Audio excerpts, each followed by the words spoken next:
이번 18장 역시 여러 가르침이 나오는데 몇 가지만 집중해서 살펴보겠습니다.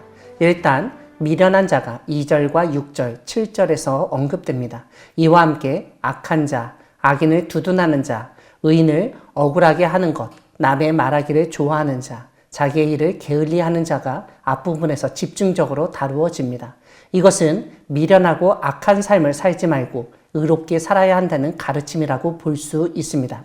이런 가운데 10절은 하나님의 이름이 견고한 망대가 되어 의인이 피난 가고 보호받을 수 있다고 알려줍니다. 즉 외부의 세력이 어떻게 할 수 없는 믿음직한 보호막이 된다는 것입니다.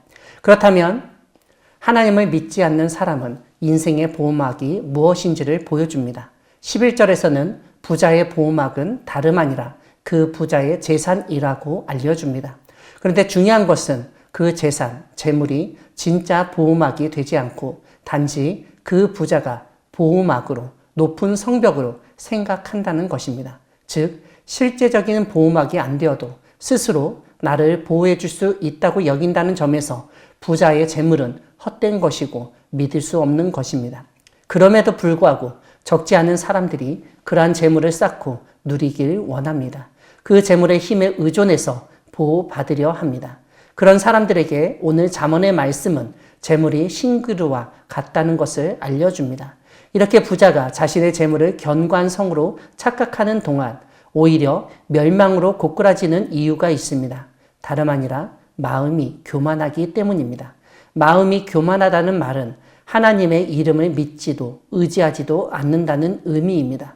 또한 자신이 가진 것이 충분히 자신을 지켜줄 수 있다고 과대평가를 하는 것입니다. 이렇게 교만한 사람은 결국 멸망할 수밖에 없음을 알려줍니다. 이와 달리 다른 사람을 세워주고 높여주는 겸손한 사람은 오히려 남들 밑에 있는 것 같아도 결국 존귀를 얻을 수 있다고 선포합니다. 그러므로 하나님을 믿는 우리는 교만이 아닌 겸손으로 살아야 하겠습니다. 그럴 때 하나님이 우리로 하여금 멸망이 아니라 존귀의 길로 올라서도록 도와주실 것입니다. 14절은 사람의 심령을 언급하며 병도 이길 수 있다고 주장합니다. 심령이 상하면 누가 일으킬 수 있겠느냐고 묻습니다. 이것은 우리가 잘 알듯 마음 먹기에 달렸다는 말과 일맥상통합니다. 19절을 보면 노엽게 한 형제와 화목하기가 견고한 성을 취하기보다 어려운즉 이러한 다툼은 산성 문빗장과 같다고 알려줍니다. 아무리 피를 나눈 형제이지만 한번 다투고 틀어진 관계를 회복하기는 쉽지 않다는 말입니다. 이것은 우리가 14절에서 살펴본 것처럼 마음이 상한 것이 오래 간다는 뜻으로 이해할 수도 있습니다. 이런 점에서 다툼은 서로의 관계를 깨고 냉담하게 만들므로 처음부터 다투지 않는 것이 지혜롭다는 사실을 깨닫게 됩니다. 21절은 죽고 사는 것이 혀의 힘에 달렸다고 하면서 혀를 쓰기 좋아하는 자는 혀의 열매를 먹을 것이라고 가르칩니다.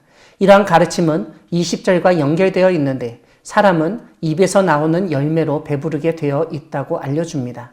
아무튼 오늘 마지막 부분의 가르침은 말이 인생에 끼치는 영향력을 일깨웁니다. 옛말에 말 한마디로 천냥빚도 갚는다고 했습니다. 말을 잘해서 이익도 보지만 말을 잘못해서 해를 입을 수도 있습니다.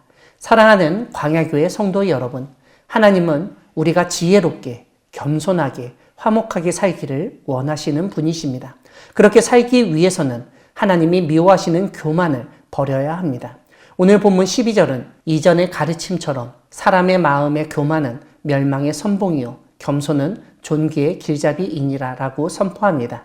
교만한 사람은 미련한 말과 행동을 하고 다른 사람을 판단하고 정죄하며 다툼을 일으키기 쉽기 때문입니다.